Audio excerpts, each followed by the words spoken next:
Сайн байцгаана уу? Манай невробогийн даалгавар тодорхойлох урьдчилан загварын хэлэлцүүлгийг танилцуулахад бэлэн гэсэн байна. Манай баг Б хангаа багшаар удирдуулсан 1-5 дугаар курсын 12 оюутнаас бүрдэж байна. Манай багийн 4-р сарын ажлын төлөвлөгөө маань эхний 7 хоногт сенсоруудыг бүгдийг туршиж үзэх, 2-р хоногт сенсоруудыг туршин сенсоруудыг нэгтлэн сүүлийн 3 хоногт нь цахилгаан схемээ зурх, дараагийн 2-7 хоногийн турш механик дизайныг хийн. Ингэхдээ эхний загварын GPS-ийн туршилтыг шүхрийн тооцоолол болон судалгаатай хоцруулан хийх болно. Сүүлийн 4-р сарын сүүлийн 7 хоногоор шүхрийн тооцоо судалгааг дуусгах, туршилтын загварыг оруулж дуусгах, мөн PCB хийж гаргах болно.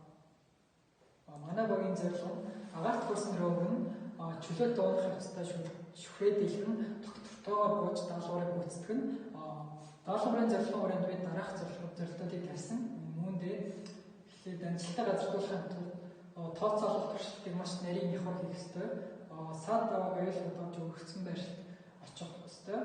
Өгөгдсөн байршилд очих замдаа GPS сенсороос өөрийн байршлын өгөгдлийг хугацаанаас хамааруулан SD карт модулд хадгалах байна. Сүүлд нь ровер өөрийн явсан замаа хугацаанаас хамааруулан 2D трактороор зурх зорилготой. За одоо манай багийн ашиглалтаар ингээд судалсан бүтээгээ хэрэглэгдэнүүд байгаа. Энэчнээс бид нэр MP9250 гэдэг модулыг сонгосон. Яагаад сонгосон бэ гэхээр 6050-аас нөгөө 3 тэглэр хэлбэр буюу 9 тэглэгт модул байгаа. Өөр төрөө Magnum сенсор авсан буюу компосоор ашиглаж, луужаагаар ашиглаж болно гэсэн. Тэгэхээр бид нэр ингээд чиглүүлж чадна гэсэн. Тиймээс бид нэр сонгосон.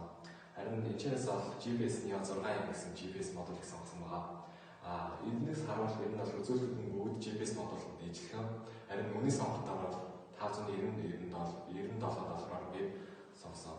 Үнийн санал боломж юм. Бусдаа чухал хэрэглэгдэхүүнүүд болох SD карт модуль, reader модуль, SD картын дээр хуваалж тавих байлаа. Arduino Nano болохоор дээр процессорыг хийх Arduino Nano сонгосон. L298-ийн мотор драйверыг сонгосон байгаа. Мотор бол 12 вольтын мотор байгаа. Энэчнээс LiPo 11.1 вольтын батарей, 1100 мАh цагийн батарейг сонгосон. Тиймээс бид нэр ингээд нийт ачааны хүлээ тооцоолоод 7 мАh гарч байгаа. Тэгээд зэрэгцээ 2 батарейг hodж байгаа болохоор багтаамж нь 2200 мАh цаг болж байгаа. Энэ нийт багтаамжтай нийт ачааны хүлээ хуваах юм бол нийт нөгөө өргөжлүүлэх хугацаа нь гарч ирж байгаа. Ажиллах хугацаа 18 минут гэж тооцоолсон байгаа. За ингээд ерөнхий манай даалгаврын зорилго болгож шүхрээ бууж ирсэн рүүгээр маань одоо бууж ирсэн цэгээ болон очих газрынхаа цэгийг GPS-ийг хэвшүүлэн Arduino Nano-гаар боловсруулаад SD картанд тухайн мэдээллийг хадгалан 2D тракторын зургийг гаргаж ирэх зорилготой даалгавартай. За тэгээд бид нар 11.1 вольтын тэгээд 1100 мАh цагийн батарейгаараа мотор дараагаа тэжээгээд мөн 7 вольтын регулятор ашиглан Arduino Nano-гаа тэжээгээд мөн MPU9250 GPS гэсэн 2 сенсороос ирэх мэдээллийг боловсруулаад CD картын дээр мэдээллийг нь хадгалах юм байна. Тэнгүүтээ Arduino Nano-гаар мотор дараагаа удирдах юм байна.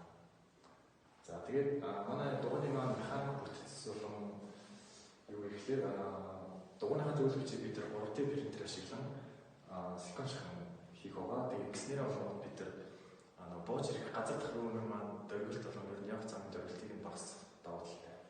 Тэгээд дугуйныхаа ободыг бас 3D принтер хийх байгаа. Тэгээд манай рүүмэр маань 3D загвар өгөх.